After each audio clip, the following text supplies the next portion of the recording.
Good evening. I am Michelle Patrick, the Education Chair at the Louisville Branch NAACP. On behalf of our President, Mr. Ralph Cunningham, and the members of the NAACP, we welcome you to our final education forum for the 2021 school year in collaboration with Jefferson County Public Schools. This evening, I will act as your moderator. During the presentations, we would ask that you keep your microphone muted. This action will eliminate any noise that may disturb our presenters. We will have a question and answer period at the end of the program. Also, if you need professional development credit, there will be a link placed in the chat to obtain that information after the question and answer session. At this time, I will turn the forum over to Dr. John Marshall, the Chief Equity Officer of Diversity, Equity, and Poverty Programs, who will give the purpose of tonight's program and recognize any special guests who are in attendance. Dr. Marshall? Good afternoon, and a special thanks to the Louisville branch of NAACP for hosting the community conversation, which has been going on for about 4 years now. The genesis of this program, or the genesis of this conversation, was actually sparked by the young lady that'll be speaking next, Ms. Diane Porter, to just really make sure that we stay in the community and we saturate the community with as much information as possible. Again, we've been doing this for 4 years, and we have just been building on it and building on it. So thank you to Ralph Cunningham, to Michelle Patrick, for making sure we continue to have these conversations. And we continue to use the NAACP as critical friends, as supporters, as thought partners, and those that help us move our students forward. The purpose of this meeting is specifically for the chiefs, many of our chiefs, to talk to community, to talk to the NAACP and share information that we are, or share things that we are doing inside of JCPS that we know the NAACP needs to know, be supportive of, challenge us on, and question us on. And again, this is done for one reason only: transparency and communication. The person that I'm about to introduce, Ms. Diane Porter, was integral in getting this started, and she will bring some words as well. But thank you to the NAACP. Thank you to my colleagues and comrades, the chiefs, excuse me, that are on here as we have our last community conversation for the school year. I will say Mr. Cunningham and I are in talks about some follow-up, more nuanced discussions, 1 or 2 that we might have this summer that some of the chiefs will participate in, but much appreciated. And I will hand it over to Ms. Diane Porter. Thank you, Board Dr. Chair of Marshall. Jefferson County Public Schools, sorry. That's okay. Thank you, Dr. Marshall. It's my pleasure to be here tonight. And I think for once I'm off mute. You can't hear me, right? You're smiling, so that means I've done something right. I just want to say this is an important endeavor for us to do. Thank you to Dr. Marshall, and thank you to the NAACP to make this opportunity available. And surprisingly enough, as we have worked through the pandemic, this is working really well. More people are able to join us this way. So I thank everyone for being here tonight. It is very important. It's a knowledge session. Usually I just say thank you and you're great, which you are. But I want to add one piece tonight. On Tuesday night, the board made some decisions about combining the student population at Roosevelt Perry and Phyllis Wheatley starting in the fall in order for the students to learn to know each other and to be comfortable as this new building starts to be built, and also to provide appropriate and adequate facilities for the Grace James Academy of Excellence, which will be moving into the Roosevelt Perry building. And I was at Roosevelt Perry yesterday when some parents came in for discussion. So if you have questions or discussion, I am willing to answer your questions, but not right now because that's not the purpose of this. But I will be doing a huge Zoom for the Russell community for those. And again, yesterday the parents met. There were everyone is very excited about it. And the most excited about it were the two young children that were there. And as much as I love you all, as much as I'm sorry, I like you all, I love them. And that's why I do my job every day. So I just wanted to put that message out there. If there are questions, please ask me, but not right now. I just would like to thank everybody, all the chiefs that are here, Dr. Marshall, Dr. Abdul, Mr. Dillard, everybody. So having said that, I haven't used up my 5 minutes, but I've finished. So thank you for this opportunity. Thank you. Tonight, I have the pleasure to introduce 5 speakers this evening. We will begin with Mr. Chris Perkins, the JCPS Chief Operations Officer. Mr. Perkins is the Chief Operation Officer for Jefferson County Public Schools. He has built his career in JCPS around improving instructional and leadership capacity in schools. However, prior to his career in education, Mr. Perkins' background included military service, construction work, project management, quality control oversights, and civil engineering. His background in several operation-related fields, coupled with his leadership experience in Jefferson County Public Schools, has equipped him to lead the Division of Operational Services in serving and supporting our schools and community. Prior to accepting the role of Chief Operating Officer, Mr. Perkins served as the Executive Administrator of JCPS High School in Zone 1, elementary schools, and the Evaluation and Transition Coordinator of JCPS Area 2 schools. Mr. Perkins is also a proud Louisvillian and embraces the wealth of diversity that permeates our city.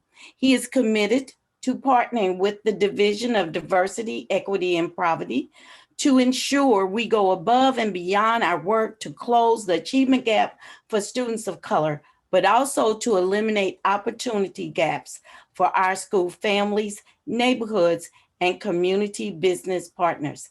Mr. Chris Perkins. Thank you so much, Ms. Patrick, and good evening to everybody. Thanks for allowing me and my colleagues the opportunity to join you this evening, albeit virtually. I look forward to the day where we can get together in person, and I'm a face-to-face people person, so I welcome that opportunity.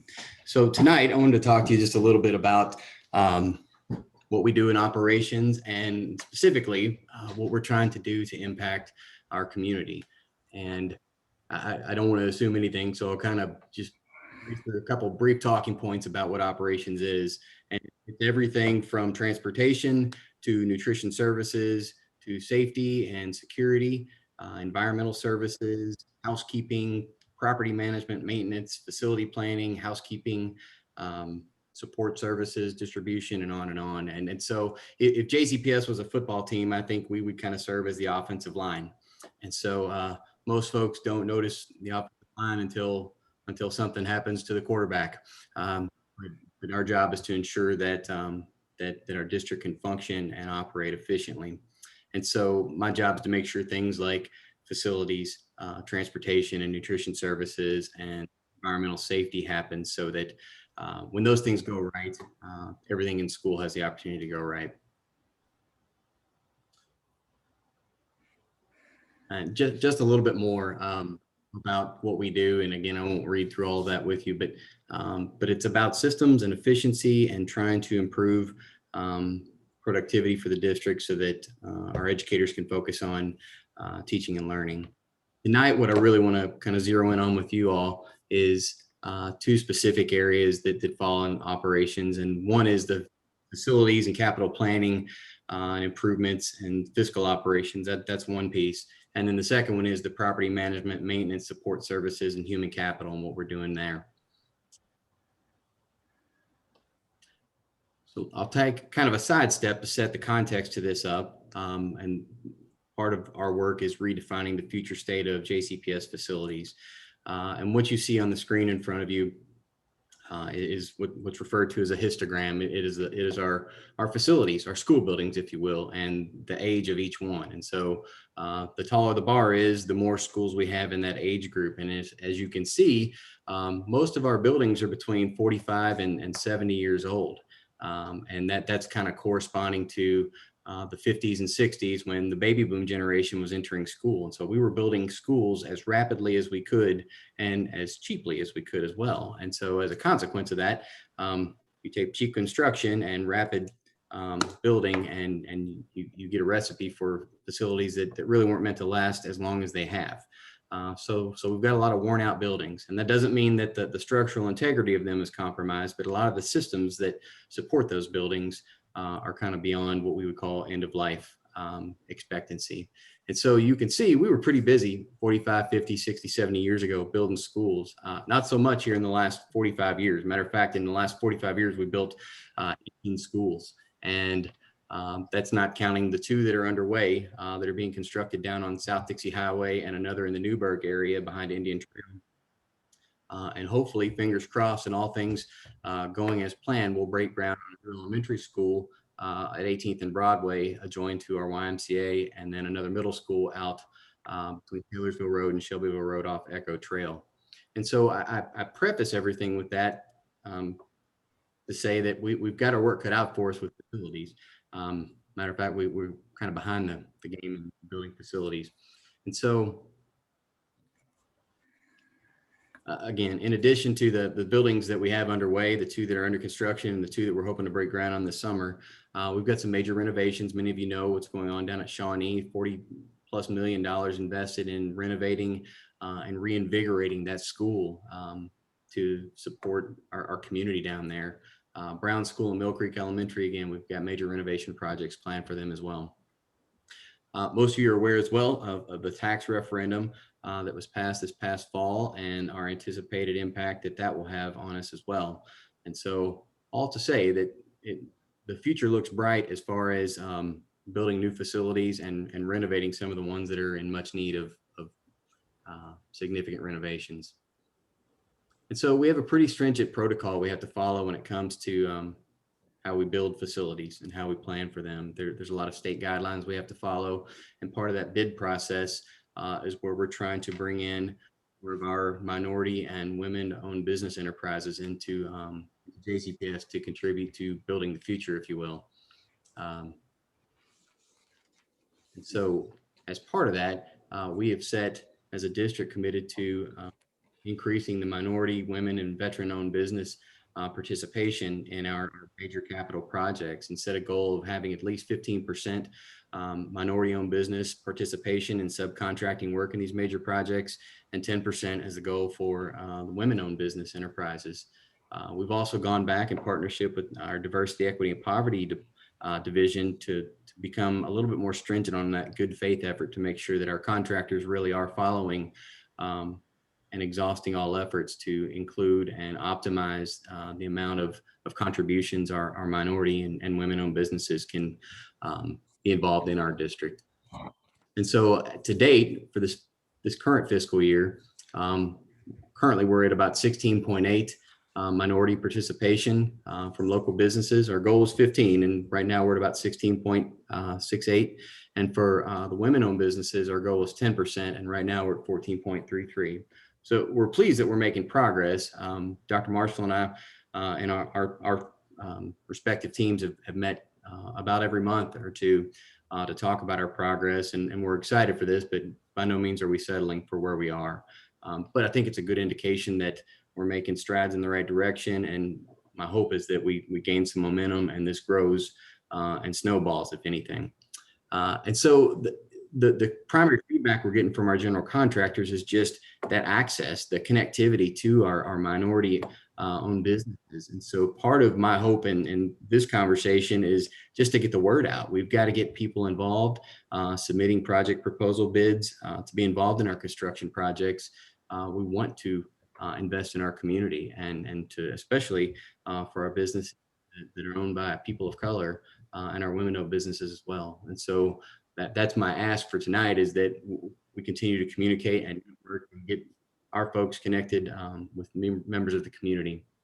So we've got things planned up just with the collaborative piece and kind of this collective ownership as well. Let me shift gears real quick and talk to you a little bit about the other thing this evening, and it has to do with property management and maintenance. And maintenance is really the big piece, but especially what we're doing to promote and build within human capital, especially for our employees and candidates of color. And so we've got specifically two maintenance shops, if you will. One kind of falls under general maintenance, the other falls under mechanical maintenance, and you can see in front of you all of those different skilled laborers that are involved. And one of our initiatives I'll talk about in just a second is called the trades program. I want to go back to this screen again and bring some relevancy to this. As you can see in the middle of the screen, I don't know if you can see my cursor, we have a lot of old buildings that need a lot of upkeep and maintenance to them. And so the good news is about having old buildings that's definitely generates and warrants the need to have additional maintenance staff on board. What we want to do is make sure that our maintenance shops reflect the demographics of our community and our student body as well. And so part of the trades program, and trades stands for targeted recruitment, advancement, development, and equity in the skilled trades, is one, we want to create a diverse workforce. Secondly, we want to expand the number of tradespeople that represent our underserved and underpopulated or underrepresented population. And then lastly, we want to make that there's a more diverse and robust leadership pipeline so that we can hire people at entry-level positions and train them and grow our own, if you will, build internal capacity for those candidates of color, if you will. And so right now we've got a lot of openings actually in our electric shop, our fire alarm tech shop, kitchen equipment, locksmith, paint shop, plumbing, roof, grounds. So please spread the word. JCPS is hiring, looking for people of all skill levels. And so, that experience piece that I think is probably a hindrance in a lot of cases, we don't want that to become a barrier. We want to get them in the door, and we will work on training them and promoting them up through our own ranks to build that capacity. Let me share with you just a little bit of data to show you kind of where we are. And as you'll see, we've got our work cut out for us, obviously. And so right now, if you look at our skilled trades area, we're at about 17.5% of our skilled laborers are African American. And again, that's not reflective of our community, nor is it reflective of our student body. So some of our measurable objectives right now, one is just to increase the percentage of our labor force, especially our employees of color. We want that right now, we're at about 17.5. We want to get that up to at least 45% by 2023. The second piece of that is to increase the percentage of applicants being people of color, and then increase the percentage of the number of applicants who actually are interviewed to 100%. And right now we're actually hitting that. And then lastly, we want to increase the overall success rate of those applicants of color to 50% or higher. So again, as I was trying to preface this, we've got our work cut out for us. Recently, we posted 21 positions in our trades departments. And of those 21 positions, 23% of the applicants were African American. So we've got to get the word out. We need more people to be applying. The second piece to that is we had 23% applicants of color. Out of the 21 positions we filled, 33% of them were African Americans. Again, so we're trying to move the needle in the right direction. We've got a ways to go, but we've got to make sure everybody's on the same page and that there's a consistent message being communicated about getting our applicants to apply. So that's one piece, is to recruit applicants of color to build our workforce to be more diverse. But the second piece is we want people to stay with us. We want to build that internal capacity and train them up, move up the chain. And so we are looking at a process where hours on the job and job-related training will automatically move those people up in positions up the salary grade, but then also positions of authority as well. And so what you can see right now currently, if you look at what I would consider like leadership positions in those trades areas, we've got a total of 14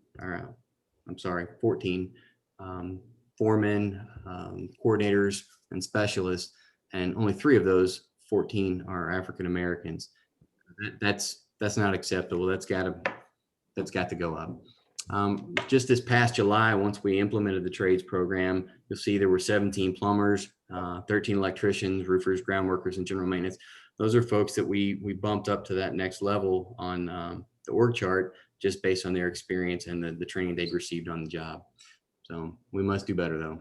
The other thing I want you to understand too, from my own perspective, is this is not like a top-down initiative or something that we're doing because it's the right thing to do, but also it's something very near and dear to my heart.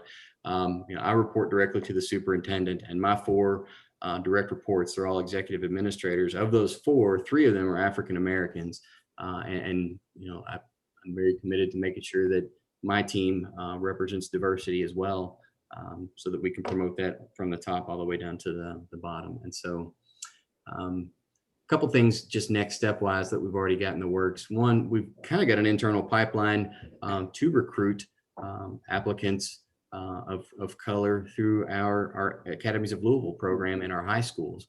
And so kind of an untapped resource that for whatever reason we've never taken advantage of. We've got programs in our schools that are already preparing students to venture into those trades programs.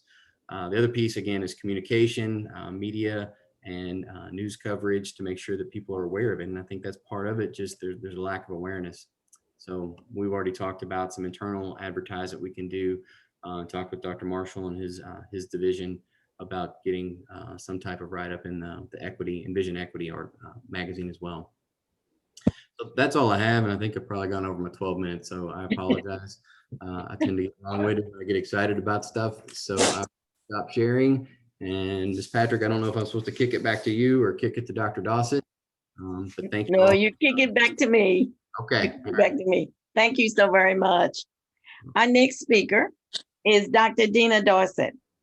Dr. Dina Dorsett is the Chief of Accountability, Research, and System Improvement for Jefferson County Public Schools.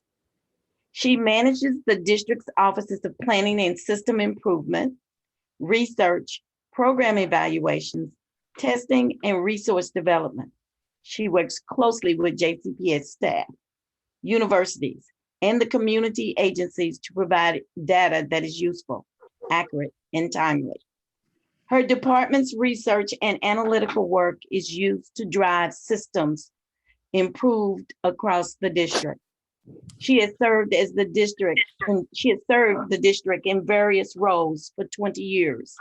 Dr. Dorsett earned her doctorate from the University of Louisville. She is the author and co-author of several research publications and regularly presents at national educational conferences. At this time, we will hear from Dr. Dina Dorsett.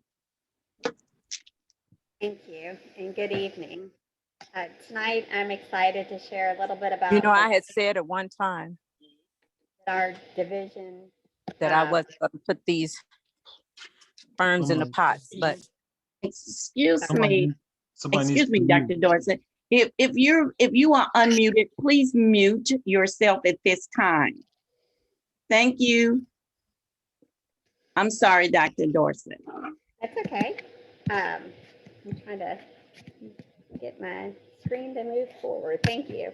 So I'm excited tonight to share the work that we're doing in our department to support racial equity. And before I begin talking about that work, I just want to share a little bit about our department as a whole. So in the Accountability Research and Systems Improvement Department, we have 3 offices. Resource Development, that is focused in on providing support to schools by securing financial resources. So that's our grants department. And they work very closely with our schools and other departments to apply for grants and receive funds for schools in need.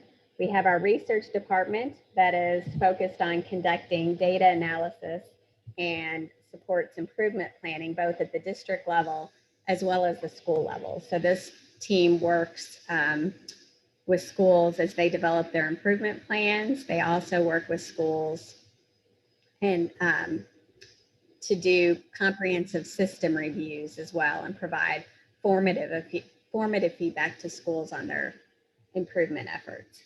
And then also in our department is the testing unit, and our testing department and office provides training and support on state assessments. So those are the three areas that make up our division. And so in terms of our work around equity and our support for other departments in Jefferson County, we have several different areas that I'll highlight tonight. The first is supporting and collaborating with our Office of Diversity, Equity, and Poverty as we revise our racial equity plan. And so we are working with BJ Bunton and Krista and Vanessa to do a lot of work around revising our equity plan, tracking and updating metrics. So as we work on revising our strategies, that's a 3-year plan, and we're in the process of updating those strategies and then developing metrics to hold ourselves accountable, and also to be able to provide reports to the public around our progress towards those goals. So that's one area that we're supporting. Another area is just in general data reports. So we work to provide information and data analysis to our schools as well as our departments that they can use in their improvement efforts. So if I'm going to try to click on this report and show you what you'll see here.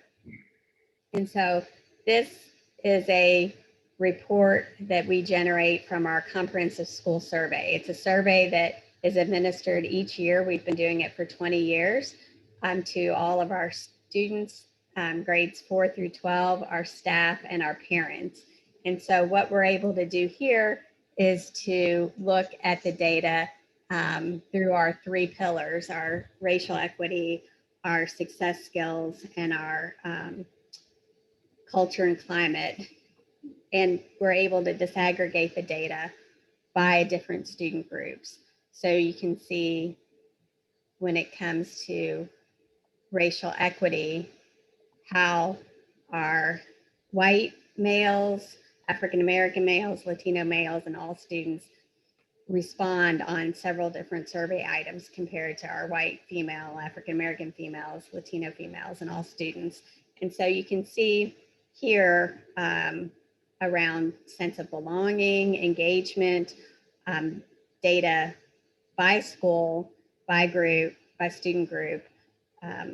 And what we're able to do here is we're able to look and say, okay, what we know from this data over time is that our African-American students have a lower sense of belonging than our white students. That actually increases as they get older, and it's particularly the lowest for our African-American females. So what does that mean in terms of what kinds of strategies can we put into place to address some of those findings there? So that's one area where we provide some data analysis. And excuse me, let me see if I can get back to presentation. So that's one area where we provide data analysis and support for improvement efforts.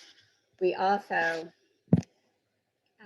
write research briefs that help determine our course of action in a lot of different ways. So what we're trying to do here with this work is look at what research says is evidence-based approaches that's proven efforts to make a difference and a positive difference with our students. And so just a couple of examples are extended learning time, and co-teaching strategies. So extended learning time, we were looking at what does that look like in terms of hours, calendars, days, and how can we maximize learning time to be the most impact for our for students, particularly students of color.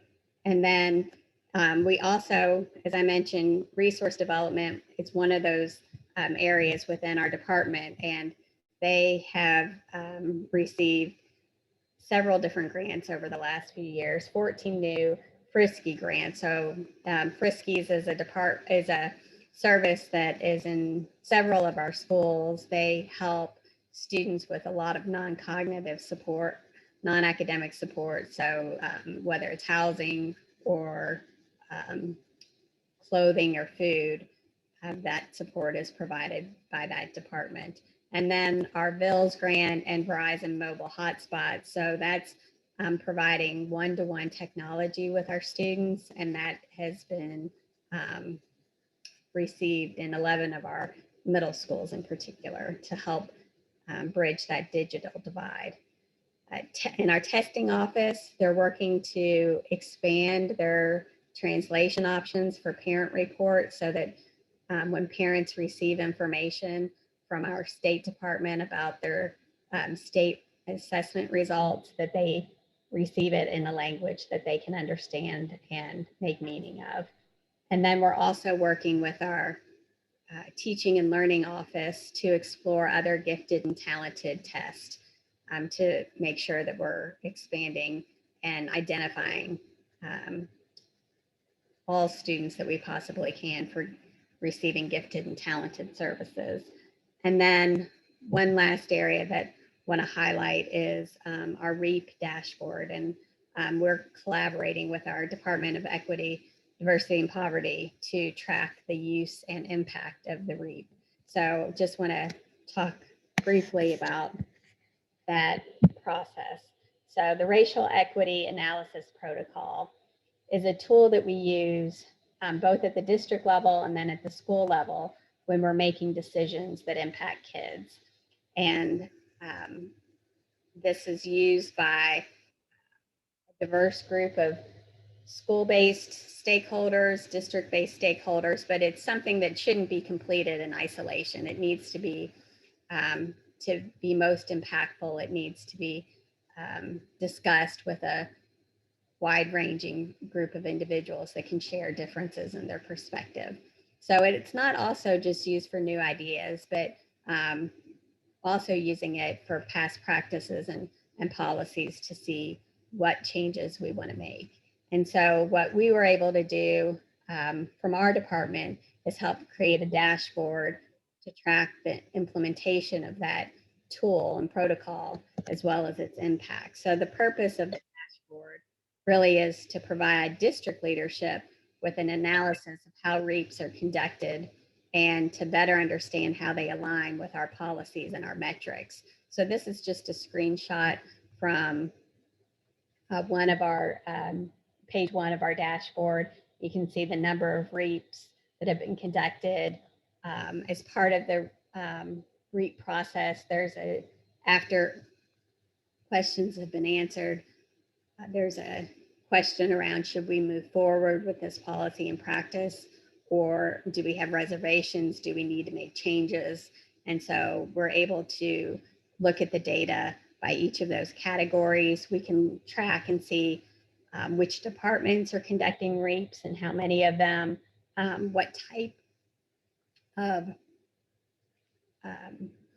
work is being analyzed. So whether it's a policy, whether it's a grant, whether it's a contract, whether it involves the entire district, a group of schools, one school, we're able to see how many reviewers were involved, what kind of stakeholder input they received during that process, and answers to each of those questions that are discussed during that REAP process. So that's just one example of how we collaborate to provide some deeper dives into data so that we can improve our practices.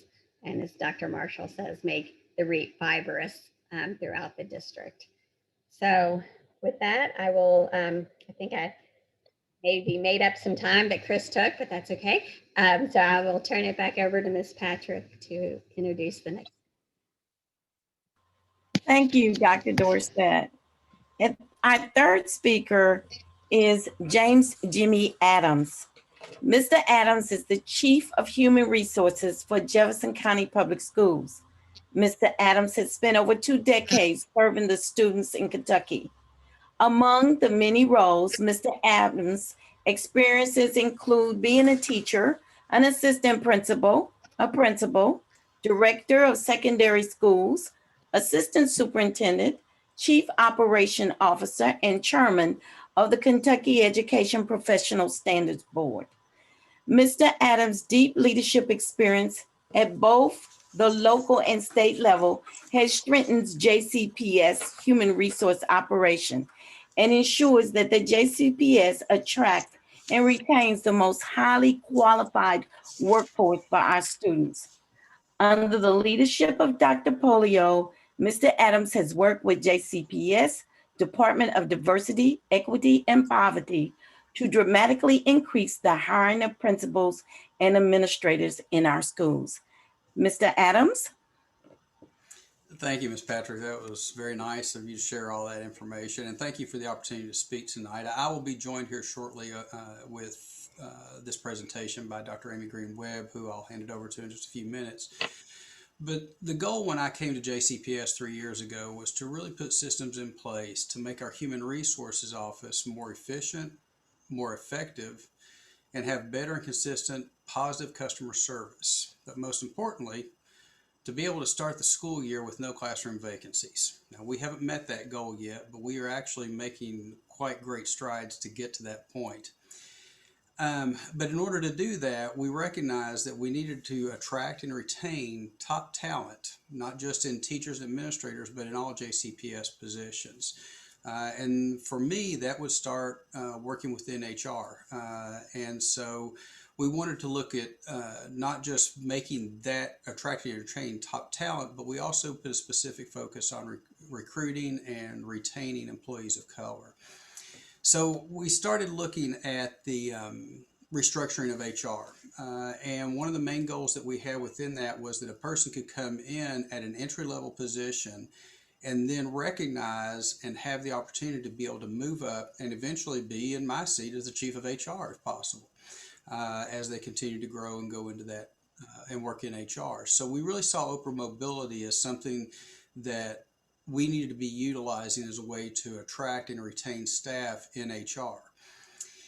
It also is the way that we want to attract and retain staff throughout the entire district. As part of the restructuring for HR, we made sure that we had one point of contact for all administrators. And that meant that we had to have 6 different people, 5 over the different school zones, and then one person who works directly with administrative hires. But that one point of contact was for those individuals, the administrators, whoever the hiring manager is, to be able to have one person to which they can ask all questions and get all information. But we also recognized that we had to have a team to support each of those different HR specialists. So we put that in place as part of the restructure. We also had a dedicated person to oversee recruitment and work with all the departments in the schools, and also a dedicated person to direct all of the retention of employees. Working in conjunction with the Academic Schools Division and the Diversity, Equity, and Poverty Office, the district created the Louisville Teacher Residency Program, which is the first residency program in the state of Kentucky.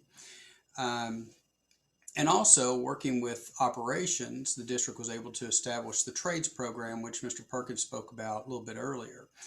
The goal here in the trades program was to be able to take a person in at an entry-level position. We help provide the training that they need so that they can also see that opportunity to advance within JCPS as they get trained and be able to move into a higher paying position. Again, that opportunity for upward mobility. The Louisville Teacher Residency Program is designed so that we can take people who are interested in going into the classroom to be a teacher and give them an opportunity to actually work alongside a master teacher where they are working in that classroom without having to be the teacher of record for the classroom, while at the same time they're working on their master's program so that when they complete 1 year of work with us and then also that master's program, they're able to step into the classroom as a fully certified classroom teacher. Again, one of the things that we saw as a major way to attract and retain employees is to let them see early on that this is a place for growth when you come in. We want them to be able to see that the next level is something we want to be preparing them for so that they can step into that position. So at this time, I'm going to hand it over to Dr. Green-Webb to present. Thank you, Mr. Adams. If you can go back one slide. So one of the things that Mr. Adams spoke about was that retention effort. And while he's pulling up that slide, I've just have a few graphics showing for you to help represent a lot of the work that we've been doing. And one of those graphics you'll see on the screen in just a second is a leaky bucket up there on the far left. For many years in HR, we would examine our data and watch our teacher pool leave us far too soon. And that's a national issue where you have a good number of your teachers leaving the profession within the first 5 years, many within the first 3. And so we really took some time to dig into the data and examine why that was happening in JCPS. And we found that part of that leaky bucket had to do with developing teachers and teachers growing into positions of leadership, which is wonderful. But we also found they were leaving the district and leaving the profession. And so part of that restructure that was put in place helped us to focus on retention and really do some purposeful, meaningful work in that area. We knew that we weren't going to be able to reach our goal by any means of having more teachers of color in classrooms if we continue to lose teachers. And so that middle bucket kind of represents what we've done over the last few years, and that we are kind of patching those holes, patching those leaks in the bucket. And part of that is really some hard work, intentional work that we're doing with our principals. We have to really give them all the credit. Our principals and school councils are the ones who are hiring and selecting and recommending these teachers for hire, but they're also doing the work, the hard work of retaining teachers. So we're using research-based methods and partnering with industry partners, industry leaders, on really helping principals examine what's important to that teacher, what makes the difference to them. And for many teachers, especially our newer teachers, they really want to work where they have a sense of purpose, where they're being heard and supported by their leaders, where they feel like they do have academic freedom, but they also have support in that classroom. And so working with the principals, helping them to stop and take the time to find out where their teachers are. We are doing employee engagement surveys so that we can find out exactly what's important to teachers in each school building and how that impacts their overall school culture. And then wrapping around that principal to provide them with some professional development and opportunities for their teachers to learn and grow and even increase the retention in those schools.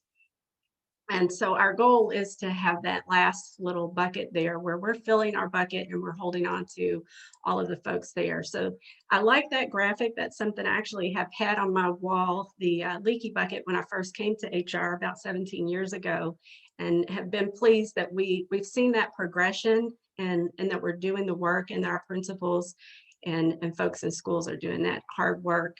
It might be kind of hard to see, but down there in the lower left, you'll see a graph that has red bars, and that represents our retention over time.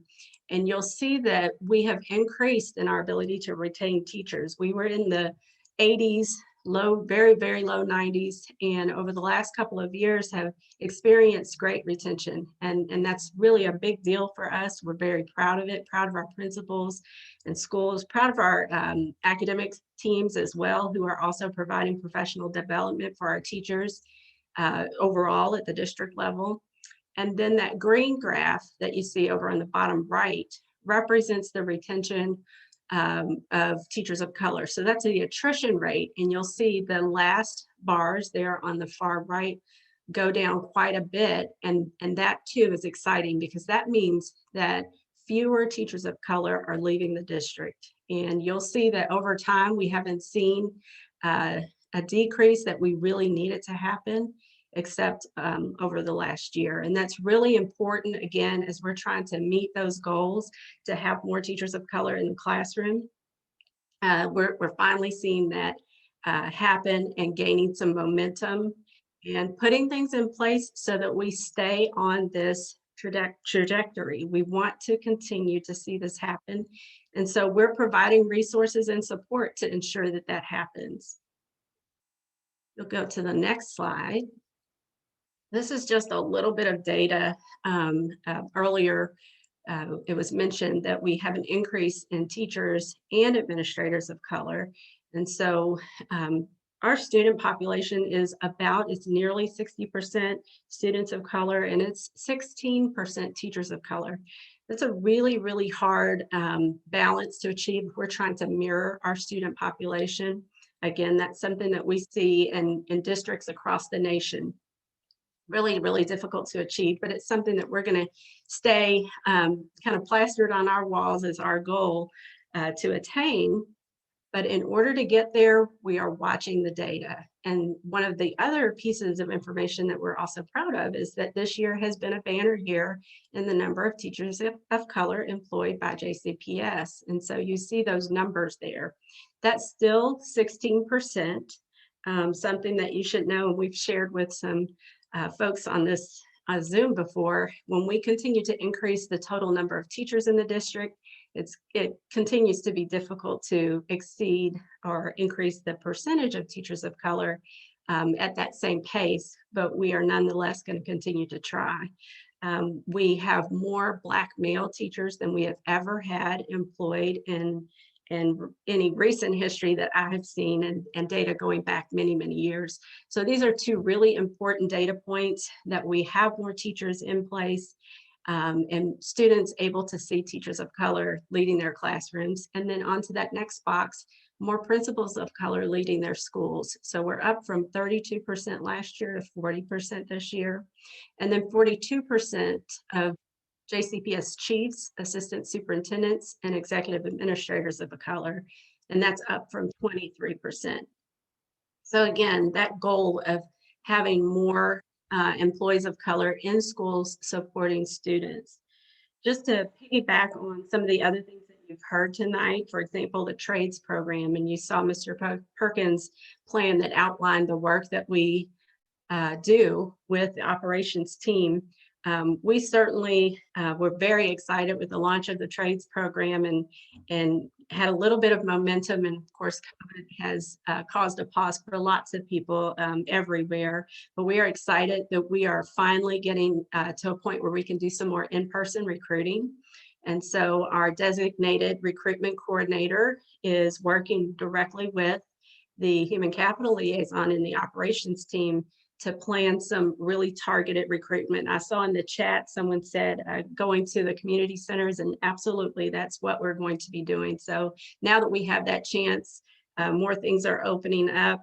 We are going to go back to our usual spots where we were very successful, places like the NEA Center, the Employment Center or the Career Center, working with the Urban League, and then lots of our other community centers.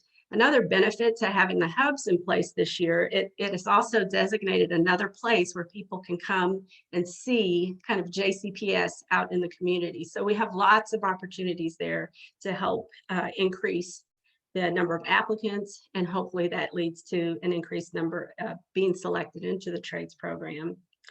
Regarding the REAP that Dr. Dawson talked about a little bit earlier, our department also uses the REAP process to examine all of our hiring policies, in addition to our HR practices. And so all of our HR specialists have led their team to take our HR practices through the REAP so that we can make sure that everything down to what we do from a day-to-day is not having a negative impact on our students of color and even our employees and applicants of color. We are supporting the Louisville Teacher Residency. I'm very excited about this upcoming graduating class. And then with regard to the future state, Mr. Adams talked about our restructure and how that made opportunities available for people who come in at an entry level but see the opportunity for growth. And we're continuing with that in the future state so that we see that on a much broader scale, so that our classified employees are very well aware of how to move up in the organization, whether that means becoming a teacher or becoming a leader in one of the other divisions in JCPS. And that is all I have for you. Thank you, Dr. Greenwebb. So just in closing, you all can see that we're going in the right direction. We've still got a long way to go, but we have the systems in place that we believe will keep the district moving forward and going in this direction. And at this time, I'll hand it back over to you, Ms. Patrick. Excuse me. Thank you, Mr. Adams. Our fourth speaker this evening is Ms. Cordelia Harden. As Chief Financial Officer and Treasurer, Ms. Harden brings over 50 years of financial experience and expertise to Jefferson County Public Schools, with over 20 of those years in private industry. In this role, Ms. Harden directs all financial aspects of the district, including accounting, accounts payable, budgets, grants, awards, accounting, payroll, and cash management, purchasing, and insurance. Prior to joining JCPS, Ms. Harden worked 13 years at a manufacturing housing corporation with retail offices throughout the United States, and 8 years as a controller for a local heating cooling company. She has been with Jefferson County Public Schools for over 30 years. Ms. Harden is a native of Louisville and graduated from Westport Road High School. She holds a BS in accounting and an MBA from Bellarmine University and is a certified school financial officer. Ms. Harden, welcome. Thank you, Ms. Patrick.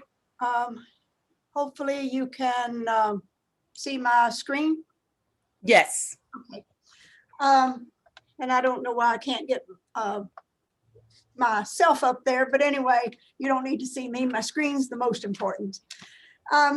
The finance division is an integral part of the business side of the organization. We work closely with all the divisions, mainly because almost everything we do costs money. So the budget for JCPS is $1.6 billion for this next coming year. And this right here is our tentative budget, and you can see the breakdown. It consists of multiple funds, the general fund being the main area where we fund most of our programs, and it also is the one that has the most flexibility. You'll see we have nutrition service. That is where we feed the children breakfast and lunch program. And the capital outlay, building fund, construction fund, all of that, we work with Mr. Perkins and his division on the renovations of schools as well as building new schools. That's where that funding is set aside. So what makes up the general fund? Almost 76% of our general fund is local revenue. So the resources that we get in to educate our children are mainly falls on the local community. 23% you can see comes from the state. This is to give you an idea of where all the funds come from. Property taxes is 55 million. Occupational taxes, 164 million. If you go down to where it says SEEK, that is the main state funding, and that is 224 million that we receive from the state. But also the state does provide what's called state paid benefits, and that's 298 million, and that is an employer portion where they help pay for employees' health insurance premiums, as well as the teachers' retirement system. They make that contribution. So in addition to our normal budget, the general fund and those other special revenues that I mentioned, the federal government through the state has also provided us with some funding to address the needs of our students and staff resulting from the COVID pandemic. So what we have done, our first priority was to address the immediate needs of our open schools safely. So what we did, we looked at what was needed in schools. We started this process February and it runs through June 30th. And a lot of the funding went towards personal protective equipment. And that included masks, in some cases, gloves, gowns. It included social distancing. And when I say social distancing, that is getting ready for our classrooms, where a lot of schools, we had to buy a desk because they were using tables and they could not social distance their classes with those tables. So we had to buy additional desks. We had thermometers because at the time we were having to take temperatures of all of our students and staff coming into the schools. We looked at the technology that would be needed for our students and our staff. And then there were some facility renovations also that resulted. And then some air filtration units were needed where there were classrooms maybe where we could not open windows and get that air movement. So there was filtration units that the operations department put in place. Then the next area was to address specific needs of our schools, working with our schools to ensure whatever they needed for each of their students to excel. We want to start looking at that. And so it was needs-based is one area we looked at, but we also wanted to make sure we can sustain some of this. So what we are looking at is an add-on funding for our schools, and some factors that we're going to look at is the enrollment, as well as our free and reduced lunch, mobility of our students, our special education students, and our English learners, and then students of color. All of these categories come with challenges for our students and families. So we want to make sure the schools are resourced in order to address those specific needs of those children. And some of the examples are technology, books, extended school service, where children will be able to work with teachers and be in programs to kind of help them throughout the year and the summer. And then for our fiscal year 22 and 23, we also want to look at some long-term planning. This is more happening at the central office, where we're looking at the summer learning programs starting with this summer, and that will start in the latter part of June and go through July. And then the technology needs. We're trying to get to a one-to-one where every student has a computer to work with, a Chromebook or some other device. And then we want student support centers, our learning hubs that we are working with the community to have in our summer programs, and throughout the year, those learning hubs are going to be important to address the needs of our students. And then we're looking at some large scale facility improvements also. Then on our final year, as we start winding down as far as the availability of the funds, we want to look at what we have seen that has made a difference and what we want to be able to continue.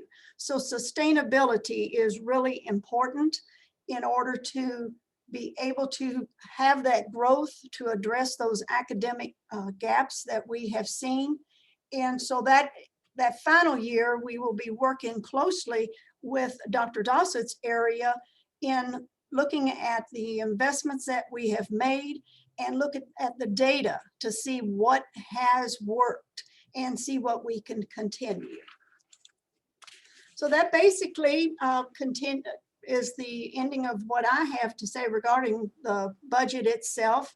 And I appreciate the opportunity to give everyone a brief overview. So I will now turn it back to Ms. Patrick.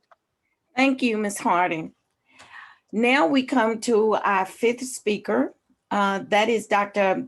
Carmen Coleman, along with Dr. John Marshall. Dr. Carmen Coleman is the Chief Academic Information Officer for Jefferson County Public Schools. She has served in the role since 2017. Prior to this, she was an associate professor in the Department of Educational Leadership at the University of Kentucky. In that role, she served as a director for both the Next Generation Leadership Academy and the Principal Preparation Program. In addition, Dr. Coleman has served as a superintendent director of elementary schools, principals, and teachers. Her work was focused on transforming the school experience from one developed to meet the needs of the industrial age to a system that will equip learners for success in the world today. As superintendent, her work was featured by the Harvard Letter, PBS NewsHour, Getting Smart, and District Administration. She has worked with hundreds of leaders across Kentucky to inspire a different way of thinking about the learner experience, and is now working to scale the benefits of deeper learning in a district of 100,000 students. Dr. Marshall is a Louisville native. He is currently the Chief Equity Officer of Diversity, Equity, and Poverty for Jefferson County Public Schools. He completed his undergraduate, graduate, and postgraduate degrees from Western Kentucky University. His area of study and interest focused on teacher engagement and the impact it has on African American males. In his current role, he oversees site-based decision-making, equity and inclusion, Jefferson County Public Schools satellite offices, Black male achievement, student engagement, and community outreach. Out of school time community data, minority and women-owned business enterprise, foster care, the Louisville Teacher Residency Program, and the Volunteer Talent Center. Dr. Marshall sits on the scholarship committee for the Louisville branch of the NAACP. Welcome, Ms. Dr. Coleman, and again, Dr. Marshall. I turn it over to you two. Okay, I will start, Dr. Coleman, and then volley it over to you, I guess, is how we'll get this going. We're actually here to talk about two things, and we're going to try to do it pretty quick. So diving into racial equity and summer learning. As we understand that summer learning is something that must happen this summer, and it should happen every summer. Dr. Coleman and team and everybody on here has been tenacious in making sure that we have that, and as we move the work forward. And there are some new programs that we're going to share at the end, or some things we'll talk about at the end that I'm very, very excited about. Dr. Sharif is controlling the slide. So Dr. Sharif, if you can click to the next one. Dr. Coleman. Yeah, so we thought you would be interested in how we were approaching summer learning, especially in light of COVID. So we have so many awesome opportunities for our kids. So just to briefly touch on those, one is completely virtual, the Summer League. We had that last summer, and it got we had tons of participation. The kids really liked it. So that's something kids can do independently throughout the summer. We have the Backpack League, which is in person and taking place across the community. Our goal is for every student to have a close site close to their homes so that they can go and take part. This will be a 6-week-long program starting June 22nd, and it will last through the end of July. Right now, we have about 4,000 students who have registered. We are prioritizing, though, registration for students who we know did not get to participate during NTI like we would have wanted them to, or students who have a failing grade in one or more classes. So we need help spreading the word. Those students who are prioritized did receive, those families received a direct communication from the district. So please spread the word that we really need to get kids registered. And now registration is open to everyone, but we will still give priority to those students that come from those two categories. We are also approaching our work very differently. We are focusing on, we really want to focus on our students' talents and their interest and build from there. We so often in school focus first on things that are hard for our kids. And I think all of us know that certainly we all have things to work on in life. I sure do. But I've got to also spend some time on things I'm good at and interested in. And then I'm very willing to work on what I need to. But so we are really working to change our approach. And that starts this summer. So we are excited about that. We also have awesome specialized camps for our students. So I'm sure you're familiar with Lit and that Dr. Marshall and his team have made possible for the past several summers. Those are so popular. And then we have other specialized camps as well. So you can find information about those on our website, and certainly by contacting any of us. But we really want to spread the word about the opportunities that are out there this summer. So as we go to the next slide, the first bit of news that is important, Kim Rice at Shawnee High School is opening up her school to do a lit and swimming and a lit and aquatics for the community. She will also be making an announcement about having some community learning around water safety and swimming. So that is something that we're not really, y'all heard it here first, but that is something we're very excited about as well. And we have a super duper principal down there that wants to use the pool, open the pool, and use it as a learning center for the entire Shawnee community. Accelerated learning, we understand, and Dr. Coleman speaks of this a lot, we understand that all of our students need to be accelerated, even our gifted students. So as we talk about accelerated learning, we're talking about necessary changes to the way in which we teach. So that means John, who might be quote unquote behind, and Tony Moore, who might be quote unquote way ahead and gifted, we still need to move them forward and still need to give them opportunities to improve our outcomes. So what we're doing in the schoolhouse and with our summer programs is positioning our students to be able to access accelerated learning, whether that is to catch up or whether that is to pass up some of the things they need. So we could potentially be looking at graduating students early. We could potentially be looking at very innovative classes that are of interest. So if you can imagine the ESL programs or the Lit and programs coming from the community centers and going into Diane Porter High School. If you can imagine swimming and aquatics becoming a class inside of Shawnee High School where you have interest, where you still get the engagement, where you still meet the standards and moving that work forward. That is the work that we are looking at.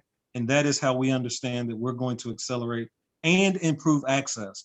Unapologetically, we are looking at our most marginalized, muted, and mistreated students, which is the data is clear from what Dr. Dawson says, our students of color and our students in poverty. So there's this whole notion, you all, around accelerated learning that JCPS has got behind, and JCPS must do, not just because of COVID, but because we understand that is necessary in, excuse me, in order to move the work forward. Next slide, Dr. Sharif. So real quick, and you can go to the next one after this, our Black girls still have the lowest sense of belonging. We understand this and need to do something about it, and we believe that it is curriculum. A lot of times we forget that the schoolhouse is about teaching our students, so we're gonna make sure that our curriculum is more engaging and our curriculum does what it is supposed to do. All of us on here, every chief on here believes that if and when we get teaching right, you heard HR talk about hiring, you heard Cordelia talk about financing, you heard Chris Perkins talk about how we're gonna operationalize it. When all of those things get in place, Jefferson County Public Schools will be poised to be the district that potentially closes the made up created achievement gap. So we have to make sure we're doing all of those things. Changes to summer and beyond, ending repetitive drilling and basic, well, let me be quiet because this is Carmen's thing right here. Carmen, you want to talk about that first bullet? You're great. Yeah, people are probably laughing. You talk and I'm just nodding my head like, yes, pass the plate.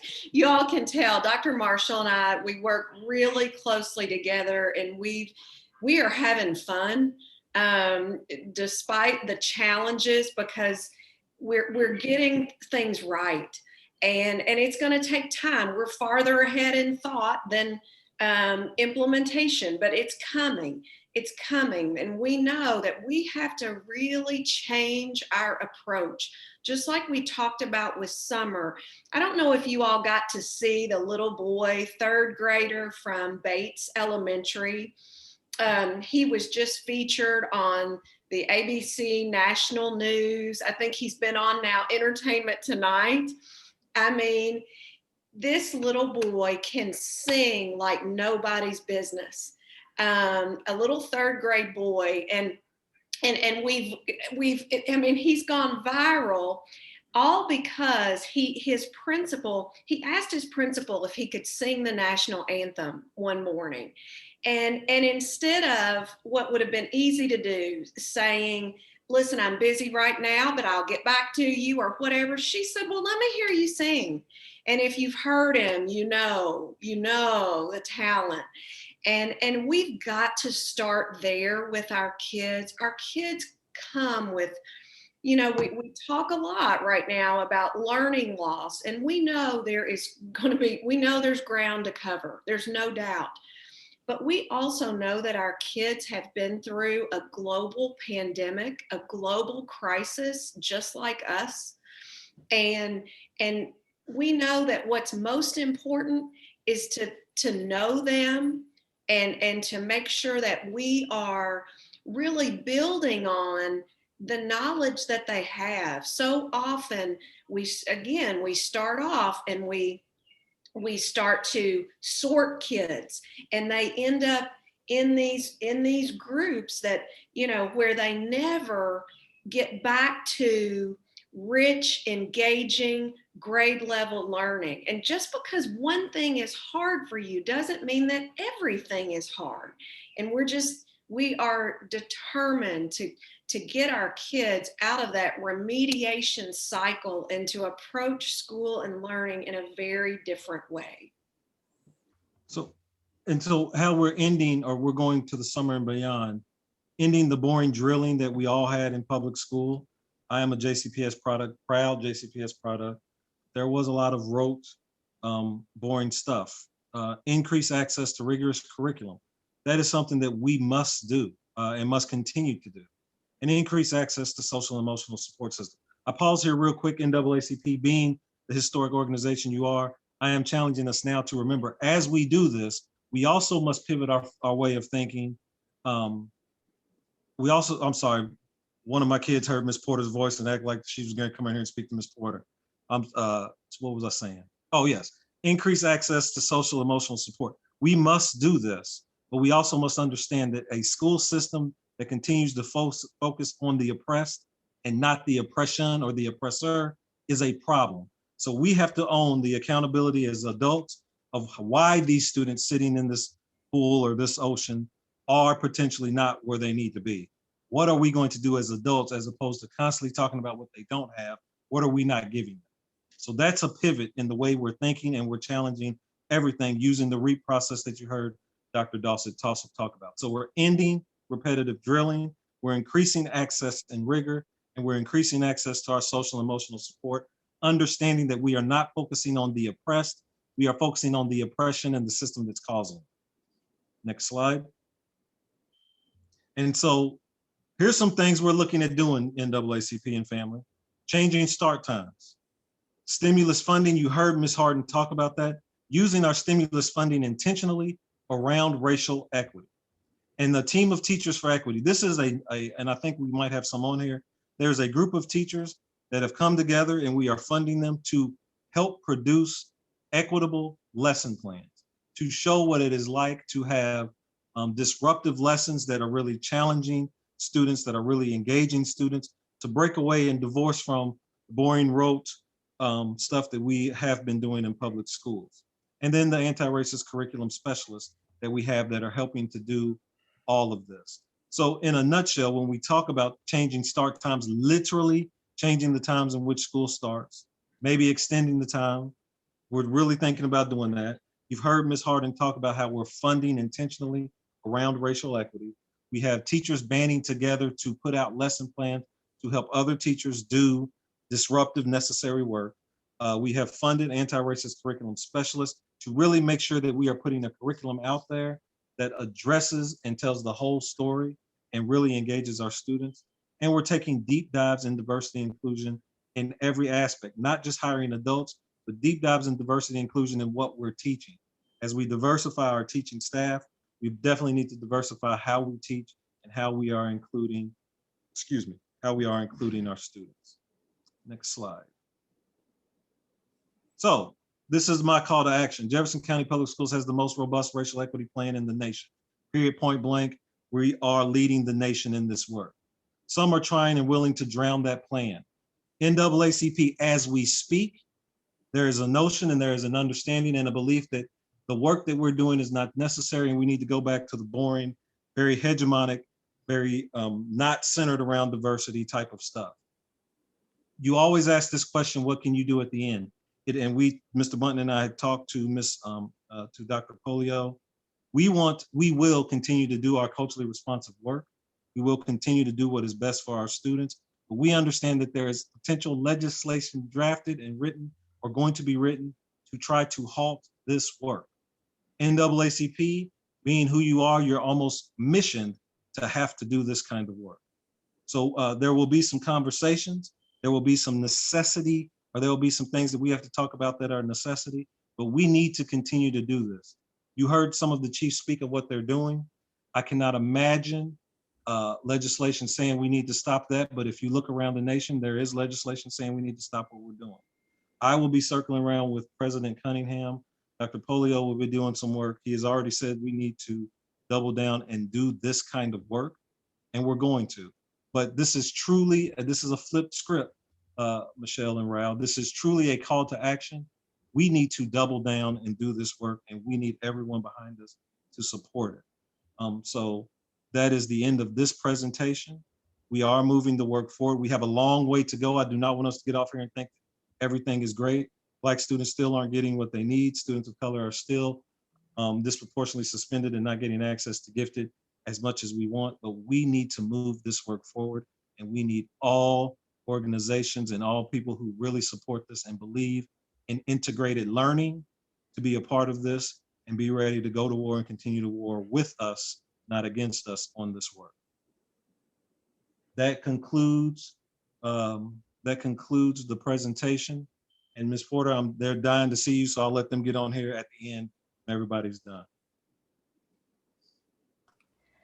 Thank you, Dr. Marshall and Dr. Coleman. I appreciate the information that you've given us tonight, but now we have to pivot to the portion of the education forum that is designated for asking questions. We have allotted 20 minutes of Q&A. To avoid talking over each other, we ask that you unmute your mic and ask your question. After asking your question, please put your mic back on mute. We will get to as many questions as possible under the designated time frame. I think what I'm going to do is start with one of my questions. And this question is to, I guess it comes on the back of Ms. Porter talking about the merger. And I want to ask Mr. Perkins this question.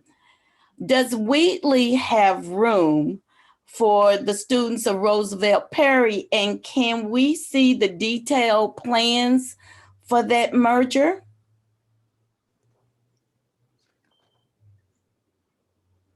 Is Mr. Perkins still there? Yes, sorry, I was trying to unmute and I'm sorry. Yes, first of all, yes, Wheatley does have capacity and space to house both Roosevelt Perry and the Wheatley students and staff. Wheatley's capacity, I think, is well above 500 and their enrollment plus Roosevelt Perry's will fit in that building. And so the plan, the second part of that question was the plan for that merger. Is that correct? Yes. Okay. And so our board just passed this this proposal 2 days ago. And so what we're in the process of doing is coordinating with respective principals at each one of those schools to map out those steps as far as, you know, what the needs are at Wheatley to accommodate the additional teachers and students and staff. And then we'll start coordinating the logistics of that move specifically. And then there'll kind of be a domino effect once we get Wheatley taken care of. Then it becomes a matter of kind of packing up and moving Roosevelt Perry into the building. And then the next domino will be taking care of Grace James and getting them moved into the Roosevelt Perry building. So, but we just now started working on that plan of kind of the subsequent steps involved in that. So that plan will be accessible for our eyes once you get it compiled. Is that what I'm hearing you saying? Sure, we can make that available too. Okay. Okay. I got a follow-up question about this same thing. What happens to the STEAM Academy after it outgrows Roosevelt Perry? What's going to happen? Well, I believe at some juncture this summer or this fall, there most likely will be a proposal to broaden the scope of grade level offerings at Grace James Academy to mirror that of W.E.B. Du Bois Academy, which is now 6th through 12th grade. And when that happens, if that happens, then we'll start making plans for what that next phase of Grace James looks like once they start adding the 9th, 10th, 11th, and 12th grade, where that facility will be located. Okay, thank you. You're welcome. I don't happen to see any hands up. I have been listening very attentively myself. Let me see, is there anyone else with any questions? Well, I have another question, and this question is for Ms. Harden. Ms. Harden, I know that all the states across the country received monies because of the pandemic. And I have a question for you. Is there a plan to continue support of JCPS initiatives, particularly the racial equity and achievement efforts after the stimulus funds are dissolved? Will we continue those programs after the money's gone? Yes, as far as our equity program, that is the top priority of this board and the superintendent and all of us on this call. It is very important that we continue those programs that we know are working, and that it will definitely be a priority. Now, with the funds that we are receiving, I mean, they're one-time funds. Yes. So obviously, there will be some items that we have funded that we're not going to be able to continue. But we also have the future state where we had the additional tax that has been levied.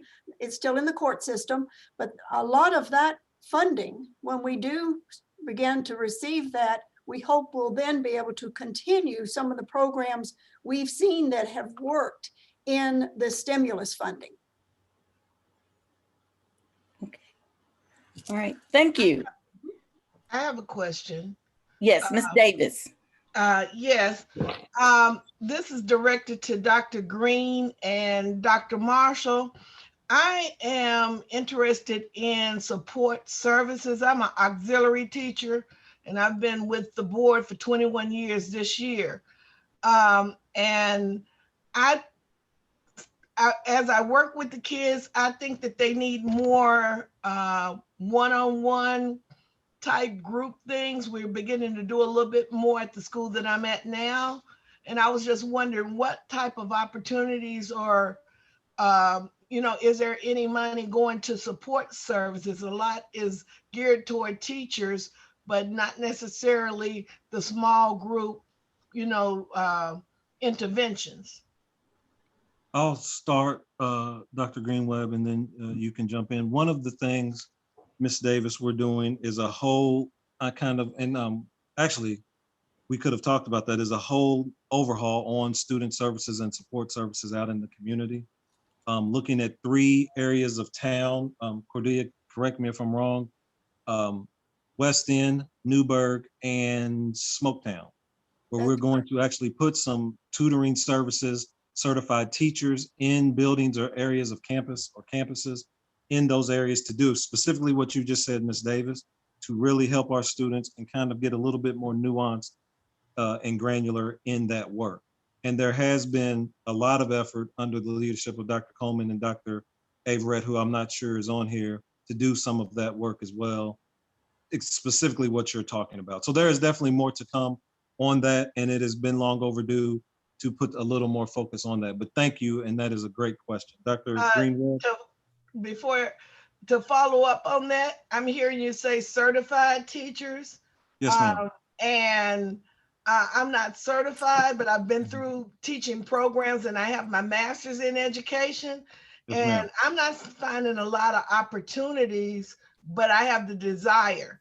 So I'm in a school now where I'm able to do my calling, but that's what I want you to look at, is opportunities for everyday people who want to do more, but we're limited because all opportunities are focused towards certified teachers.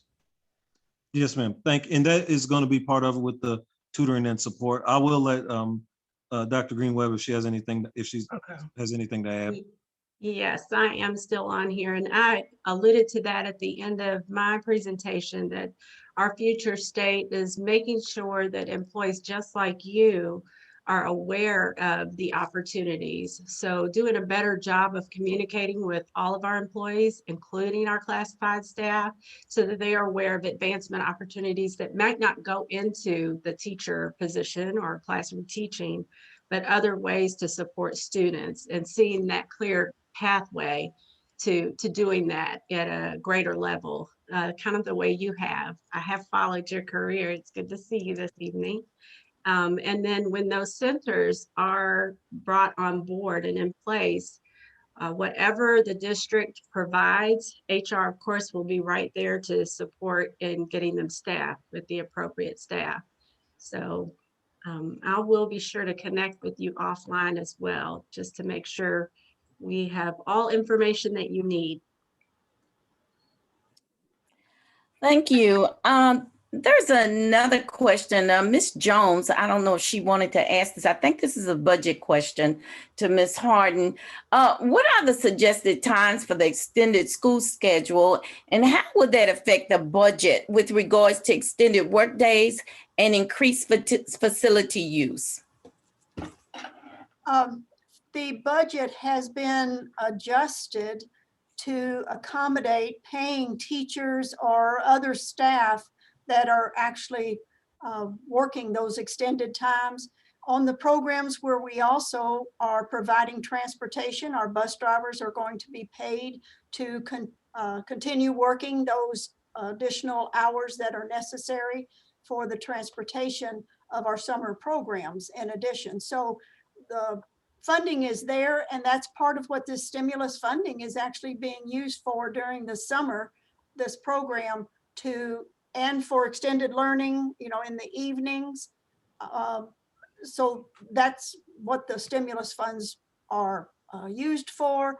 And one of the main items that the federal government and the state has asked all districts to do is address the learning loss of our students because of COVID. And that's what we're doing through all these programs. Thank you. I have a question for Mr. Adams. Mr. Adams, in your initial talk, and unfortunately my screen went out, but I got the feeling you're retiring. So I have a question for you. If you are retiring, what is in place to make sure that the division continues to recruit Black teachers and hire Black administrators and improve the system? Well, yes, I am retiring. It sounded that way. One of the things that I think is important for people to realize is that we, as I mentioned throughout the presentation, we went with a systems approach to things. And so, and one of the things that was really important when I came in, and I've tried to do this with the different positions that I've had throughout my career, is to empower the people who are there. What I have found typically is that people can come and go. And if you don't have systems and people in place to continue the work that you're trying to get going, then whoever the new person that comes in, be they inside the system or outside of the system, they may want to do their own thing. But when you put a system in place and you empower the people within that system to be able to continue that work, then I found that it has longevity. And so that's what we've worked on. When you look at the work that, and again, this was a number of departments that put this in place, but when you look at the work of LTR, the Louisville Teacher Residency Program, that program is really designed to take people who haven't had the opportunity to get into education, that want to get into the education, a route by which they can do that. And what we have done with that is, while we cannot say that only people of color can come into that program, what we can do is focus our recruitment in areas where we have more opportunity to recruit people of color. And so that's one of the things that we're really focusing on within that program. We're doing the same things with the trades. We've got to work better about getting out really with the Urban League and different locations to help us get the words out about the skilled laborers, skilled trades, for that we can get people to apply for those. When you look at the work that we're trying to do within teacher recruitment around for people of color, and this is one of those things, every time, I think I presented this last year when I spoke to you all, it's kind of one of those, we knew this, but Tennessee about 4 years ago or 5 years ago actually came out with the data that show leaders or principals of color have the ability to recruit and retain more teachers of color. And so one of the things that you need to see that's happening with the district is, Dr. Green-Webb pointed out in the data, we are putting more people of color in leadership positions that will help us to attract and retain people and talented people of color to come in and fill these positions. So again, the goal that I have had is, let's make sure we put the systems in place and empower the people so that they continue on. Thank you. I have two questions. I have two questions. Some hands are up. I have two questions. One is from a Miss D. I see that. Okay, I guess she's not answering the question. Okay, then the second one is from Dr. Greer. Dr. Greer, would you like to ask your question? Yes, I want to applaud the district for all of the things that they're doing at this point in terms of recruitment. And my concern is that we have teachers and we are recruiting teachers, but the issue remains that our children cannot read. Part of the reason that our children are not learning to read is because our teachers don't know how to teach them to read.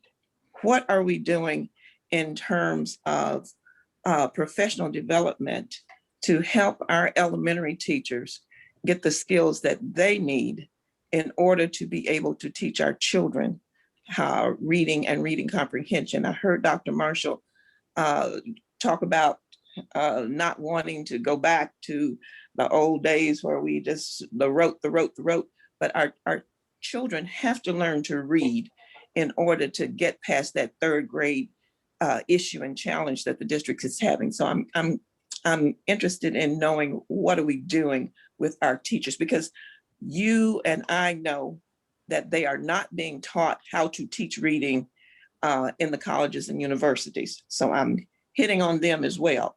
But what are we doing as a district? Would you like for me to take that?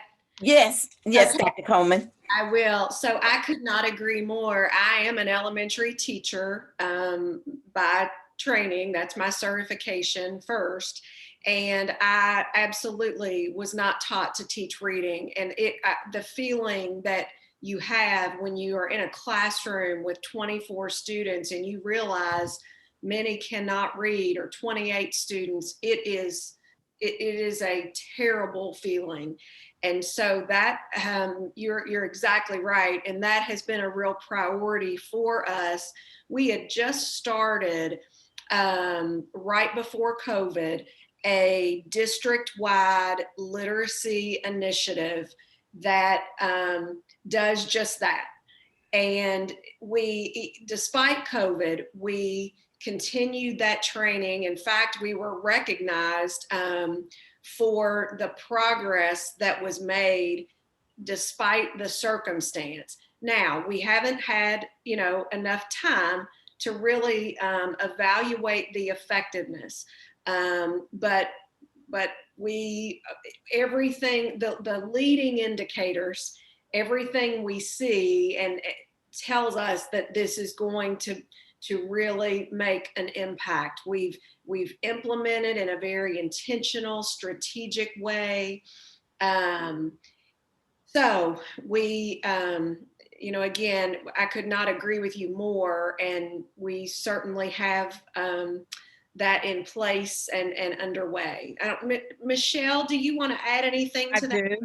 Yes, I would like to add that along with that, and the literacy program that she is referencing is Jan Richardson, who is a very prominent national person who is known to help improve literacy. And Dr. Greer, you know where I stand on this as well. We know that if our kids can't read, that's an issue. They can't do math or any other subject. And so just being in this position as assistant superintendent for teaching and learning, going on 3 months now, we are looking at that and very concerned about the reading. And so we are offering professional learning for our teachers at the elementary level. We do have a manager for literacy in the department that has 6 to 8 coaches underneath him that work with the particular zones of elementary schools, where they are going in and they are working with teachers directly to be able to help. So not just outside professional development, but they're actually going in as well, because as you said, we have a lot of new teachers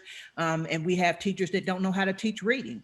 And so they are working with them very closely to go in and they model lessons with them. We have also been, really working very hard to make sure that our teachers, understand what it is that they're being, learn, what professional learning is that they're getting. So they model, they co-plan with them. We're looking at the data to see how things are improving. We're also implementing this reading through our libraries by leveling up our plan to improve exposure to them. So yes, we have our iPads or the Chromebooks, but we also are looking at text that will be of interest of our students, in particular our Black and Brown students, and that we're not just using the same type of old text that we had used previously before. So we are working on that, and that will definitely be a part as we begin with the acceleration plan that we have created in teaching and learning. I assure you and the community that reading will continue to be at the forefront so that we can continue to help our students to be able to learn how to read as we move forward. Thank you. I have another question. This question is from Mr. Anthony Tony Moore. Mr. Moore, you on mute. Thank you so much, Michelle. I have 2 questions. The first question is, what happened to the ACES program? We hired quite a few teachers, African-American teachers, through that program. It's very viable. I think between 40 and 50 teachers annually. So I don't know if the residency program that Jimmy mentioned replaced ACES, but ACES was very, very viable. 2 people who I highly respect, Dr. Greer and Dr. Bonnie Marshall. actually wrote that program. So I don't know what happened to it. That's my first question. I'll answer that one real quick, and then there's several people on here that can chime in. Louisville Teacher Residency is the next iteration of that. And then with some former federal leadership at DC, a lot of budgets and programs such as that ended. So we've morphed it, or it has morphed into a Louisville Teacher Residency program. I think Selena Fishback is on here, as well as Dr. Green Webb to add to that. But in a nutshell, Tony, that's kind of what happened. Okay. Yes, this is Selena Fishback. That is exactly what happened essentially. And what you will find is that there are many similarities between the ACES program and Louisville Teacher Residency. And what it does for our candidates is actually take it a step further. So when they go through the program, they not only receive their teacher certification, but they also receive a master's degree in teacher leadership or master's of teaching in education. So really, as ACES program participants, we're coming in at a rank 1. Residency participants are coming in at a rank 2, and they already have that master's degree under their belt. Okay, thank you. Didn't you have a second question? Yes. Tony, didn't you have a second question? Yes, the second question was about the succession planning. Do all of the departments, JCPS departments, have succession planning that actually align with the district equity plan? I'll talk about the district. First of all, let me talk about my department. I say this all the time, and I know Delquan and them get bothered. Everybody that's been with me could be the next chief equity officer of JCPS and definitely the chief equity officer of another district. It is our responsibility as cabinet or chiefs to make sure that we do have systems in place to keep the work going. There is no, and I'll speak for me, and I can say this for the district, there is no definitive corporate-like Yum, Google, Amazon succession planning that we have. However, I can say for all of the chiefs, we have put things in place and systems in place that should we leave, retire, or whatever, there's some things in place. But no, Tony, to my knowledge, there's no formalized, BJ is automatically the next chief equity officer, but BJ very well could be. Abdul very well could be. Delquan and Selena very well could be. Because as you've heard Chief Adams say, you have systems in place and people that can run it. That is absolutely should be almost the natural turn of events should something like that happen. But I'll leave that up to, I'll have Jimmy talk about succession planning. I mean, I've talked about it a lot, but I don't have one in place and I don't think our chiefs do. I do believe all of us have systems in place. I would agree that as a district, I don't think that we're, each department would have to work on what they are doing on their own department. We don't have a directive to say have a succession plan in place. I am a firm believer that good leadership always has a succession plan in place. And you know, whether that succession plan is for a short term, a long term, you want things to be able to continue on in case someone has to step out for a short-term period or long-term or permanently. And so that's one of the things that, as I said, that when we restructured HR, we actually wanted to set it up so that if you came in at an entry-level position, you could learn the systems and the next step above you so that when that position opened up or the opportunity was there, the opportunity then for you to step into that role would be there. But I'm not aware of any directive that each division or each department is to have a succession plan. But again, good leaders do those things. Thank you. At this time, we've used up that 20 minutes. It went by so quickly.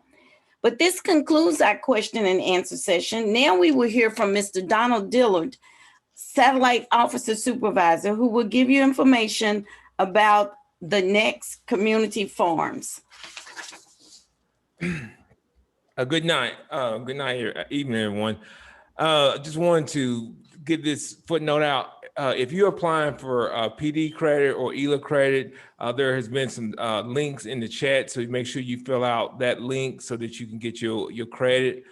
This also is being recorded. I know that our chiefs put out a lot of information out, and so if you didn't quite catch everything, you can get a copy of the recording. This is the last community event for this year, but I just want to do a little recap. You know, we have had 5 community events since January, and we were able to bring like the top leadership to this program. We had superintendent, we had 7 of the 9 chiefs, we had 1 assistant superintendent, we had 3 directors, and we had 30 kids. So we was able, so this is a true collaboration between JCPS and the NAACP.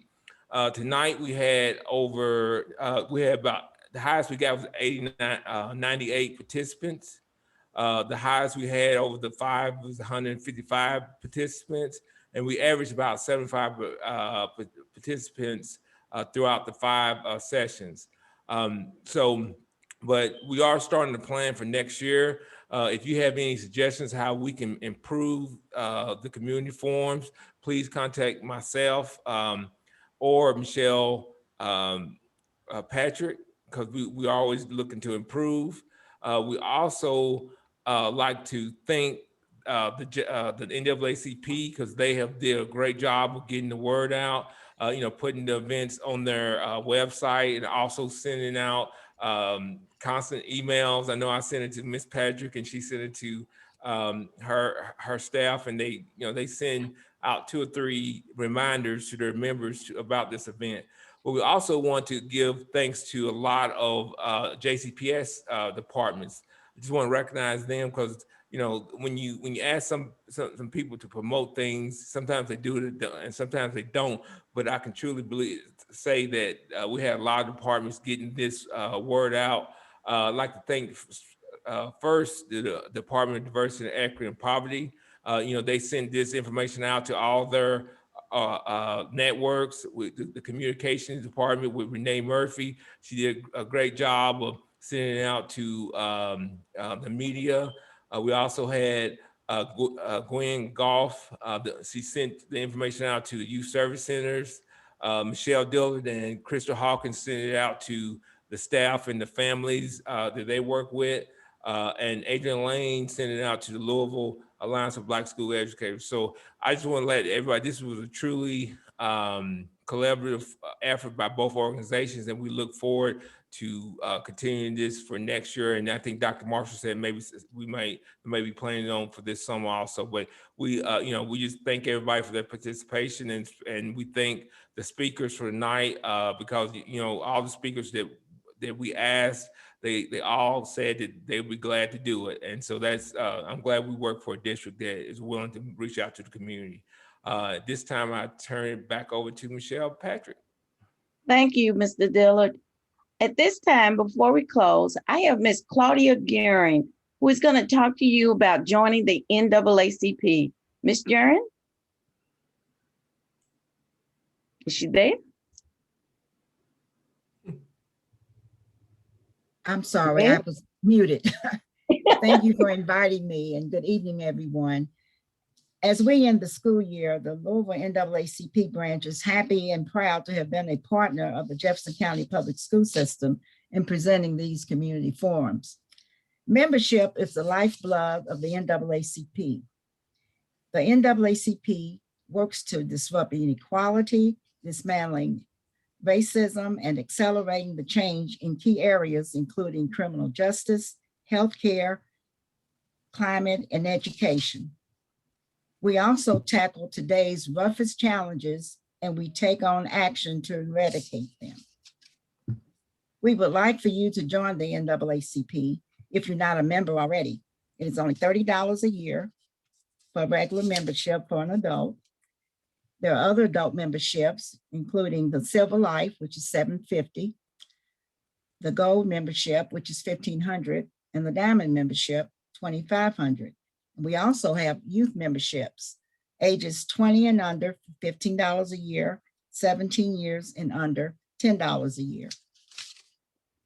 Our regular meetings are held every third Monday of the month, each month. And if you want more information on how to become a member, you may call 776-7608. Again, 776-7608. Or you may online at lounacp.org. That's lounacp.org. We need you in this fight, so please come and join us. Thank you. Thank you, Ms. Guerin. And I would like to thank everybody for tonight. And I also would like to say, be safe, get vaccinated, and good night. Good night. Bye, Ms. Patrick. Thank you, everyone.